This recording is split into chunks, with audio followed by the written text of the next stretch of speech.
زموږ تپوس خو وکړو.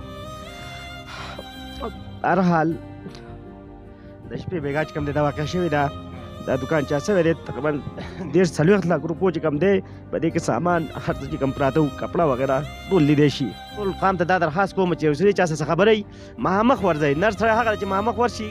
موږ خو چا سره په دې ځای کې تمام خلک ګواه دی چې چا سره شي نه کوم بد نه دي کړي.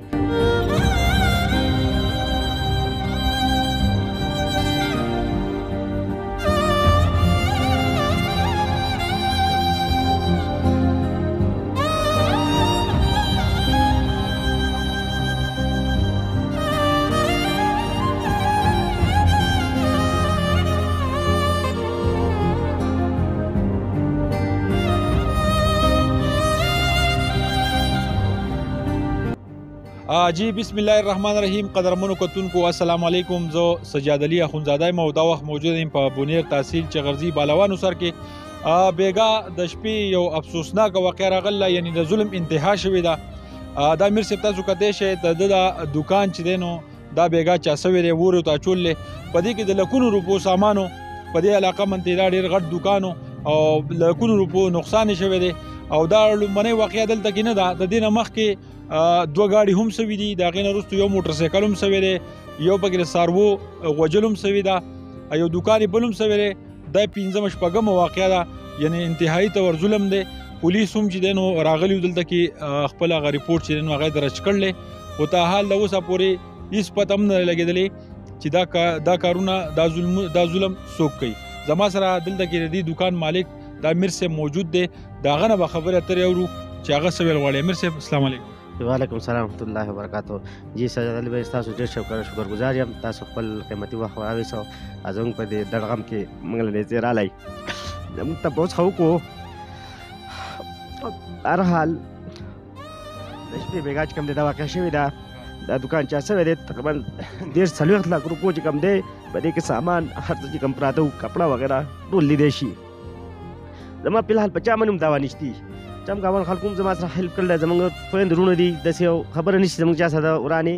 خو لکه دا 15 واقعه ده. زموږ کوم مالک چې دکان د دې غریب دکان ورو بیا ښکته هغه سوی دی، هغې کې غوجل وغیره موټرسایکل داسې نور دلته کې هغې 2 سوي دي. خو بهرحال د خپل تاڼې که پولیس چې د هغه هم شکر ادا کوم. بر وخت هغو سره سار ما رابطه کړله، خو هغوی چې موږ تاله فایر بریګیډ درولیږو نور څه داسې مدد وکړو. مې به هېڅ ته ضرورت نشي تاسو خپل ټیم خاطر راولګئ چې دا موقع حالات وویني. نو هغه هم خپل پوره کوشش کړی، راغلي په وخت باندې او ما ته ښه تسلي راکړله او کوشش هغه هم کوي چې موږ انشاءالله مجرمان نه څوک موږ به هم کوشش کوو. او زه ټول قام ته دا درخواست کوم چې یو ځلې چا څه خبره وي مخامخ ورځئ. نر سړی هغه دی چې مخامخ ورشي. موږ خو چا سره په دې ځای کې تمام خلک ګواه دی چې چا سره شي نه کوم بد نه دي کړي، نه چا ته نقصان رسولی، نه چا سره ظلم کړلی. خو چې آخر دا کار خلک ولې کوي؟ لکه سویم واقعه ده په دې ځای کې، لکه ما چا ته نقصان رسولی څه نه کړی نو هغه خو مخامخ راشي. نو دا پټ شامې چا دکان سیزل یا چا گاډه سیزل، دا کم انصاف دی، دا کم نرتوب دی. لکه دا نه دا د ځان دومره نر ګڼي چې په شا ځي او چا دکان ته ورچي یا چا گاډه سیزي. نو دا هنرتوب نه، دا خو د انتهایي بېغیرتوب دی. لکه هر څه چې دا کار کړلی. زما تمام قام ته دا درخواست دی چې څوک داسې ظلمونه کوي، چاته داسې بېضرره سړی هغه ته نقصان رسوي، نو د هغو ته الله پاک هغو ته د الله پاک نقصان هغې سړي ته ورسوي چې څوک چې چا نقصان کوي. ته وایې امیر صاحب څه ټایم کې پوه شوې په دې دوکان باندې؟ سهار تقریبا معذرت لبه مونځ په ټایم باندې ما ته کال راغی چې دوکان کې اور بلیږي. نو زه اکثر دې جومات راځم، خو نن بل جومات ته تلم، زه لږ لیټ شوم.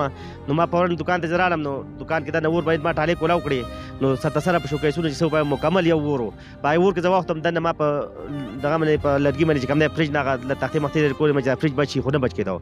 او د هغې به نه وروسته بیا چې کوم دی دا نور چم ګاونډ خلک راغی جو بس اوبه یې راوړې، چا بیلچې راوړې جو. په نهایت انتهایي کوشش وکړو. خو موږ وایو چې دا دوکان چې شوی دا خو شوی دی، خو چې دا بلډینګ بچ شي نور مخې ته دا کوم دوکان د آبادۍ چې دا بچ شي. نو دغې لپاره ما سره تقریبا ټول هیلپ کړی خپل وس مطابق په اور په مړولو کې. او باقي خو جو څومره نقصان باندې شوی امیر صاحب؟ یاره تقریبا د 15 لک روپو په نقصان شوی دی. پولیس والا چې کوم دلته کې حساب کتاب وکړو هغه 22 که 25 لک روپۍ ته جوړ کړي.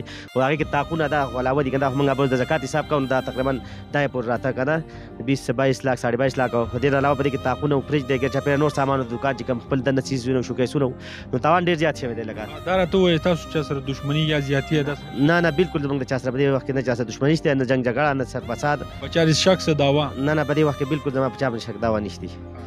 پولیس څه وویل درته؟ پولیس خو ما ډېر ښکلې تسلي راکړه. هغوی چې بهی تاسو زموږ هیلپ کوئ، زموږ سره مدد کوئ، په دې کې موږ دا چې کوم دی کوم کسان دا به نه سو دا کوو بهی هغو ته به د شپې غل دی، ما ته نه لیدل دی، نه مې یو کس پرې ګوته ښویم چې دا کس راغلی دی لګولی دی. باقي د کیمرو کوم سیسټم دی هغه هغو سره وړی دی، که بچي یې څه به کېږي هغه هغوی معلومات وکړي که نه. کیمرې وي دې دوکان کې که نه؟ کیمرې لګېدل دي، آمنے سامنے کیمرې لګېدل دي. د کیمرې څومره دننه څیزونه وو هغه سکرین وغیره هغه سوي دي، بالکل اوبه شوي دي لکه که نه ګلاو سړاو دي.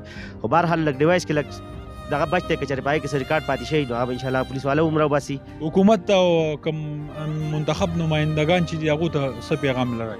هغو ته دا پیغام لرو چې دا زموږ مشران دي او دوی له پکار زموږ په سر لاس کې دي، موږ له چې کوم دی ډاډګیري راکړي په دې وخت کې او د دې کوشش وکړي چې دا حالات په دې چغزو په غریب عوام کې ولې کېږي لکه که نه. نو موږ خو د خلکو عوام او خدمت ته دلته ناست یو، د دوی خدمت کو روپۍ به موږ په دې کې مزدوري کوو، نو د هر چا حق دی. خو خدمت دی چې باید د عوامو خلکو ته هر شی په مهیا شي او په صحیح مناسب ریټ باندې په صحیح شي دوی ته میلاو شي، په کور ته سهولت یې د بل بازار تلو نه خلاص شي.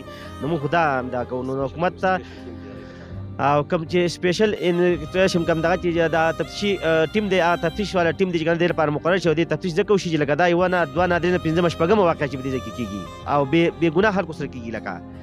نو موږ دا خبره تمام مشرانو ته د محکمې څو مشران دي یا زموږ د سرکاري سطحه چې کوم دي حکومت وخت چې کوم دی هغه ته موږ دا درخواست کوو چې بهی زموږ د دې ظلم دې تپوس وشي کم از کم چې آخر دا ظلم موږ سره په کوم ګناه کېږي. ډېره مهرباني امیر صاحب، شکریه.